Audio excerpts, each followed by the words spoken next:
Something is happening in silence across Mexico and Colombia, but on a massive scale. Thousands of Jehovah's Witnesses are abandoning the organization in 2025, and the reasons aren't superficial. Divided families, young people rejecting educational restrictions, and increasingly questioned doctrines combine with one decisive factor: access to information that was previously impossible to find. The result: a silent exodus that the organization won't openly admit, but that indirect statistics already reveal. The reality is that while official reports celebrate thousands of baptisms each year, net growth remains minimal. What does this mean? For every new member who enters, another, or more than one, is leaving. From the streets of Mexico City to Bogotá to Medellín, we're hearing more and more stories of ex-witnesses deciding to reclaim their lives, their voices, and their families after years of strict obedience. But this phenomenon isn't limited to these two nations alone. Similar patterns are emerging in Texas border communities, California's Hispanic populations, and Florida's growing Latino demographics, areas with significant Jehovah's Witness presence that mirror what's happening south of the border.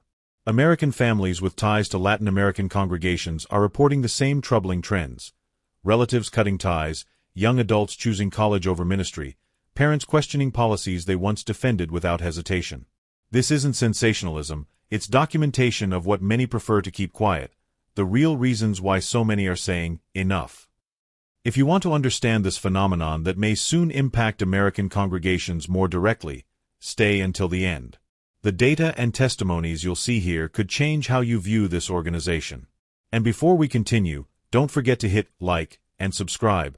Your support allows us to continue bringing these stories to light that few dare to tell. To understand why so many are leaving, we must first examine daily life inside the organization. Being a Jehovah's Witness isn't just a religion, it's a system that regulates every aspect of existence, from friendships to medical decisions, from college choices to how you dress. What appears to many as spiritual discipline becomes, for those living within it, a suffocating web of control that gradually strips away personal autonomy. Think about it this way. Imagine if your church required you to attend meetings 3 times per week, report your evangelizing hours monthly, and submit to regular shepherding visits where elders interrogate you about your private life. Any behavior considered worldly, celebrating birthdays, attending your child's school Christmas play, pursuing higher education, or even having close friendships with non-members, could result in public counseling or judicial committees.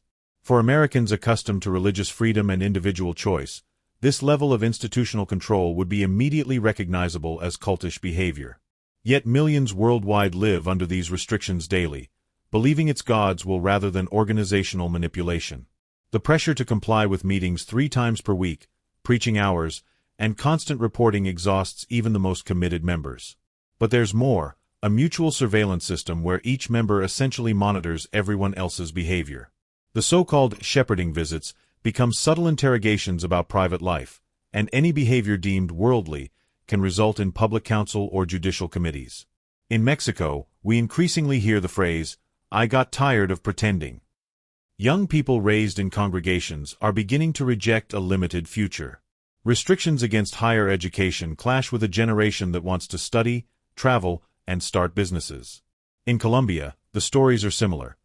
University students publicly reprimanded for enrolling in medicine or law, parents feeling guilty for not setting the example, and gradually losing faith in a system that promises freedom but imposes invisible chains. A mother from Puebla confessed to us, "My son had a scholarship to study engineering at Monterrey Tech. The elders told me it was better for him to become a regular pioneer. Today, at 30, my son works cleaning offices and blames me for stealing his future." These stories multiply exponentially, and each testimony adds weight to a scale that dangles dangerously toward disillusionment. Compare this to American evangelical churches that typically celebrate academic achievement and encourage members to pursue careers as a form of Christian witness. The contrast is stark and increasingly difficult for educated witnesses to rationalize. What's most revealing is that these aren't isolated cases. In entire communities, the pattern repeats. Brothers who stop attending silently, families no longer connecting to Zoom meetings, congregations reporting less participation in ministry. In traditionally strong neighborhoods like Del Valle in Mexico City or Chapinero in Bogotá, kingdom halls that once filled now appear half-empty on Sunday mornings. Although official figures don't clearly state it, The exodus is real and perceptible in the streets, private conversations, and internet forums where ex-witnesses share their liberation stories. Bible study conductors report greater difficulty finding new interested ones, and many privately admit that people now come prepared with uncomfortable questions about organizational scandals. According to the 2024 Annual Report of Jehovah's Witnesses, Mexico registered 866,247 active publishers, and Colombia 188,819. At first glance, these figures seem impressive, but when we observe net growth, the story changes dramatically. Mexico showed barely a 1% increase, and Colombia 2%. How is it possible that with thousands of baptisms each year, progress is so low? The answer is simple. For every new member entering, another leaves silently. To put this in perspective for American readers, these retention rates are worse than those of many U.S. denominations. Even churches experiencing decline, like many mainstream Protestant denominations, typically retain 70 to 80% of their members year over year. The Jehovah's Witness numbers suggest retention rates closer to 50 to 60%, which would be considered catastrophic for any American religious organization. In Mexico, approximately 12,000 people were baptized in 2024, but net growth was only 8,600 publishers. Where are the other 3,400? The math is cruel but clear. They left through the back door while new arrivals were celebrated at the front. In Colombia, the situation is even more revealing. With nearly 3,000 reported baptisms, net growth was only 3,776 publishers. This means approximately 2,200 people stopped being active publishers during the same year. These aren't speculative figures. They're implicit in the organization's own reports. This reveals an uncomfortable pattern for the organization. The number of exits nearly equals the number of entrances. Young people who can't handle the pressure, families divided by disfellowshipping policies, and people tired of doctrines that lack biblical support. Increasingly, the scale tips toward desertion, though official reports prefer to highlight only baptisms and preaching hours. A deeper analysis reveals that the average age of baptism has decreased considerably. In the 1990s, the average baptism age was 16 to 18 years. Today, many are baptized between 12 and 14 years old, suggesting family pressure rather than mature personal conviction.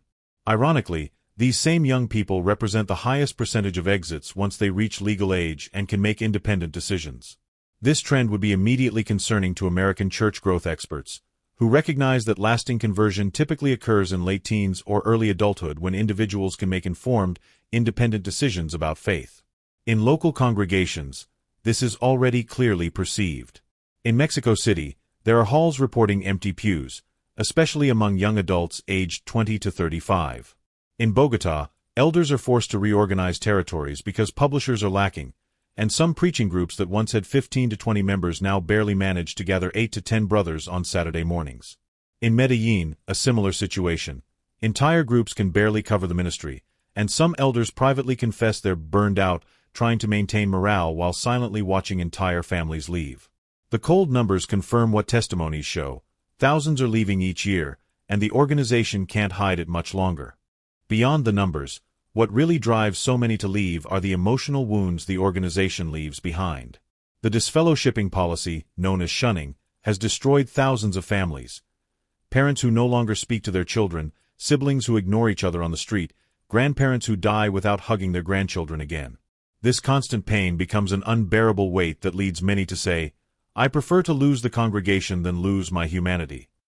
For Americans familiar with family values rhetoric, the reality of Jehovah's Witness shunning would be shocking. Imagine being forced to choose between your religious community and your own children. Picture Thanksgiving dinners where half the family can't attend because they're disfellowshipped. Envision Christmas mornings where grandparents are forbidden from seeing their grandchildren, not because of abuse or addiction, but because of doctrinal disagreement. Maria Elena, a mother from Guadalajara, told us her story. "My daughter disassociated 5 years ago. During all this time, I haven't been able to hug her or meet my grandson. He's 4 years old and doesn't even know I exist. Every Mother's Day, every birthday of his, every Christmas, the pain consumes me. I can't anymore. I'd rather leave the organization and get my family back than continue living this emotional hell." Her testimony represents thousands of mothers and fathers facing the same agony. The psychological effects of disfellowshipping have been studied by mental health specialists, and the results are alarming. Dr. Ricardo Salinas, a psychologist specializing in religious trauma at Colombia's National University, explains, "We've documented cases of severe depression, panic attacks, and even suicide attempts directly related to social isolation imposed by these policies. Humans are social animals, and cutting all family ties is a form of psychological torture." American mental health professionals would immediately recognize these symptoms as consistent with complex PTSD and religious trauma syndrome, conditions increasingly acknowledged in clinical literature as legitimate psychological injuries requiring specialized treatment. Another critical point is blood transfusions. Although modern medical science has repeatedly demonstrated that transfusions save lives, the organization continues imposing a rigid policy that endangers members. Stories of young people who died because their parents rejected specialist-recommended medical treatment circulate in hospitals and newscasts, creating an increasingly negative public perception. Dr. Juan Carlos Mendoza, a hematologist at San Juan de Dios Hospital in Bogotá, has documented at least 12 cases in the last 3 years where Jehovah's Witness patients died from refusing transfusions that would have been routine and life-saving. It's devastating to watch a child die from leukemia when we know that with proper treatment they had a 90% survival chance, the specialist confessed. To put this in American context, imagine if Christian Scientist's refusal of medical treatment resulted in child deaths at major hospitals like Johns Hopkins or Mayo Clinic. The public outcry and legal scrutiny would be immediate and intense. Yet these deaths continue largely unnoticed in Latin American contexts where the organization wields significant influence. These cases open the eyes of many parents who begin questioning, what matters more, obedience to an organizational rule or a loved one's life? The cognitive dissonance this situation produces has led numerous families to completely reevaluate their loyalty to the organization. Finally, there's the factor of unrestricted internet access and information. Today, a single click can reveal doctrinal contradictions, failed prophecies, and covered-up abuses. What was previously impossible to investigate due to information control is now available in thousands of forums, YouTube channels, documentaries, and detailed ex-member testimonies. Websites like jwfacts.com, channels like XJW Critical Thinker, and forums like Reddit's r/xju have created a massive information network the organization can't control or censor. Every time a curious witness seeks answers to legitimate doubts, they encounter an avalanche of documented evidence about doctrinal changes, failed prophecies, and questionable policies. This information avalanche creates cognitive dissonance that can't be silenced. The Bible says one thing, the organization teaches another, and organizational history demonstrates a consistent pattern of errors presented as present truth. When the gap becomes evident, faith in the truth simply collapses like a house of cards. The most disturbing aspect of this silent exodus isn't isolated individuals, but an unprecedented generational collapse. In Mexico and Colombia, young people no longer want to inherit their parents' religion. While the organization boasts stability, reality shows that each year more adolescents and young adults decide to break the chain, leaving behind decades of family tradition. What once seemed a spiritual legacy now appears as a burden stealing dreams and opportunities. This generational rupture is particularly evident in universities. At UNAM in Mexico City, there's an informal group of ex-witness students who meet for mutual support during their transition. "We were about 15 at first," says Sandra, a psychology student. "Now we're over 80. Each semester more young people arrive who left the organization to study careers previously forbidden to them." For American readers, imagine if every major university campus had growing support groups for ex-members of a single religious organization. That's the scale we're discussing, and it's spreading to American campuses with significant Latino populations. In Bogotá, the situation is similar. The National University, Javeriana, and Universidad de los Andes have seen a notable increase in students from Jehovah's Witness backgrounds who broke with the organization to pursue higher education. Many of these young people report being pressured to abandon studies or choose more appropriate careers like carpentry, plumbing, or technical trades. "My father told me if I studied medicine, he would kick me out of the house and the congregation," relates Andres, a 23-year-old from Medellin now in his 5th semester of medical school. "I had to choose between my family and my future. I chose my future, and while it hurts, I don't regret it. I've already helped save 3 lives in my hospital rotations. That's worth more than any organizational approval." The contradictions also play a devastating role in this mass desertion. How can you trust leaders who for over a century announced end-of-the-world dates that never came? 1914, 1925, 1975. Now some whisper about 2034. Each failed prediction leaves a deep scar and undermines the credibility of the entire hierarchical structure. The millennial generation and Gen Z grew up with access to detailed historical information. They can read original Watchtower publications from 1920 promising that millions now living will never die. They can see 1969 Awake magazine covers assuring that young people of that era wouldn't grow old in this system.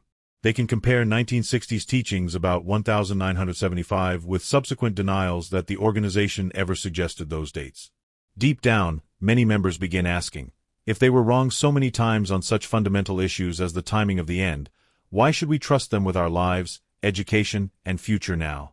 This question resonates especially strongly in young minds that still have time to build independent lives.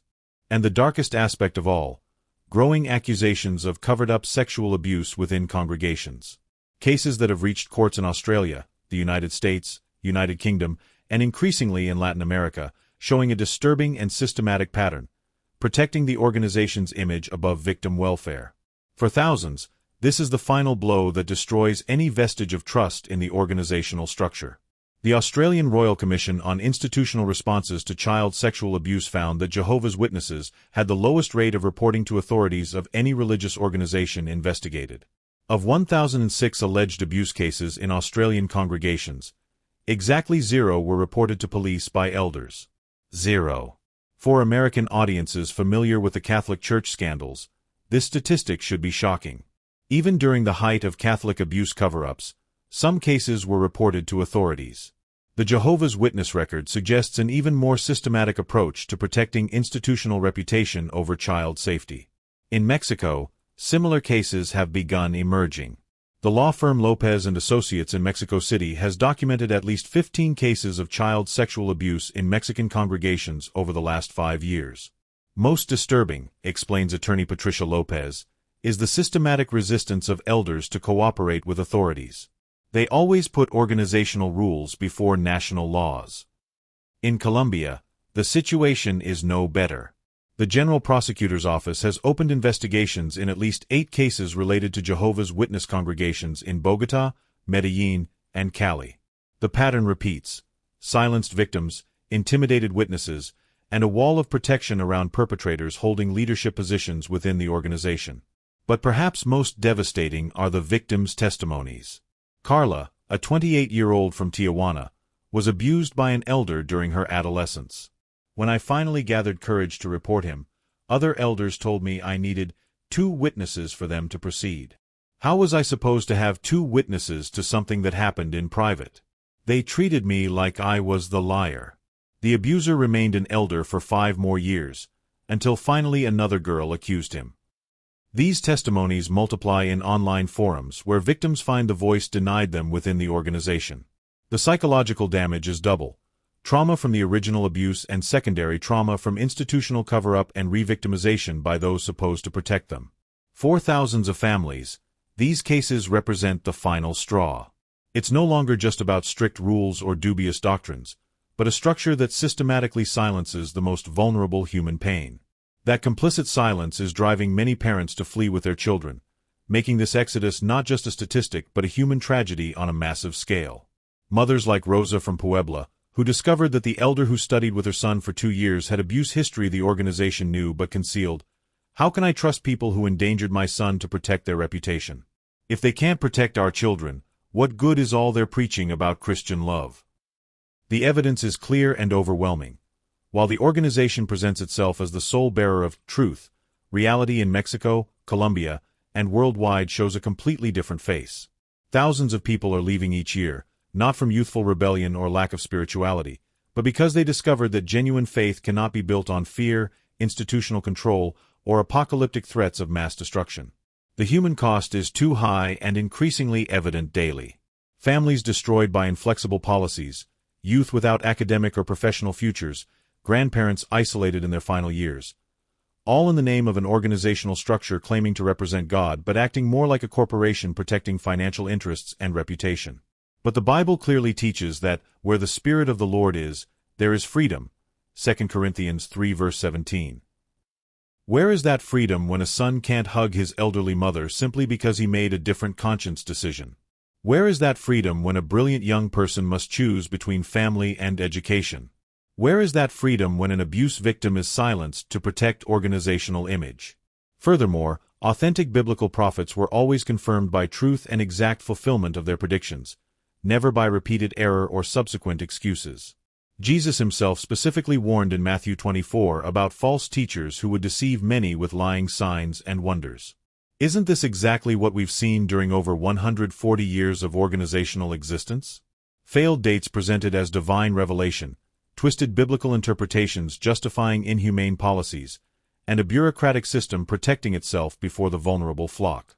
The present truth they constantly preach doesn't withstand honest biblical scrutiny or documented historical evidence examination. Most surprising and hopeful is that upon leaving, many ex-witnesses discover something they never experienced within the organization: true peace with God without corrupt human intermediaries. They no longer need a self-proclaimed governing body to approach the Heavenly Father, because they finally recognize that Christ is absolutely sufficient as the sole mediator. As Hebrews 10 verse 14 clearly states, by one sacrifice he has made perfect forever those who are being made holy. That's the good news that truly liberates and heals. There's nothing more to do, no organization to please, no reports to submit. Christ already did everything necessary, and any system adding human requirements is denying the sufficiency of Jesus' sacrifice. Testimonies like Fernando's, a former elder from Monterrey.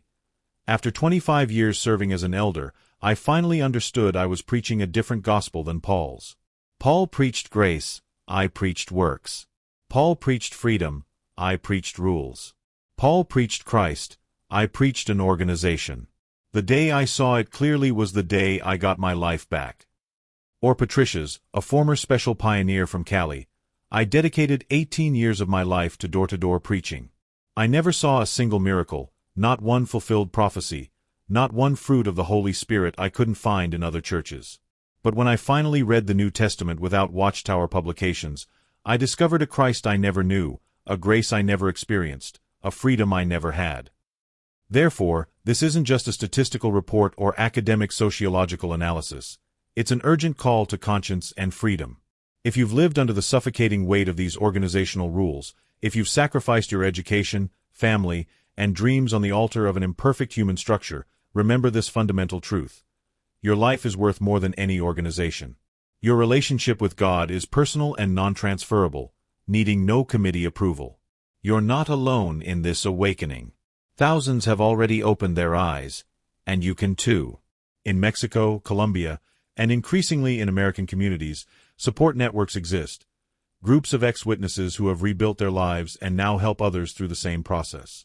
Therapists specializing in religious trauma, lawyers understanding legal aspects of disfellowshipping, and entire communities of people who found peace after the organizational storm. Freedom is frightening at first, especially when you've lived your entire life within a system that thinks for you. But on the other side of that fear lies the authentic life God designed for you. A life where you can love unconditionally, think without restrictions, dream without limits, and relate to your Creator without corrupt intermediaries. For American viewers, this might seem like a distant problem affecting only Latino communities. But consider this. The same organizational policies, the same information control, the same family-destroying shunning practices exist in every kingdom hall across America. The same failed prophecies, the same abuse cover-ups, the same educational restrictions that are driving mass exodus in Mexico and Colombia are present in your own communities. If this content opened your eyes even slightly, if something resonated in your heart and awakened questions you had dormant, hit like and subscribe to the channel, because we'll continue revealing the truth many prefer to hide, documenting testimonies many want silenced, and together we can give voice to those no longer afraid to speak their truth. Because at the end of the day, truth doesn't fear investigation. Only lies need protection, threats, and silencing. Genuine truth can withstand any scrutiny, any question, any honest doubt. And that truth, that freedom, that peace, are waiting for you on the other side of fear. Your life is yours. Your faith is yours. Your future is yours. It's time to reclaim it.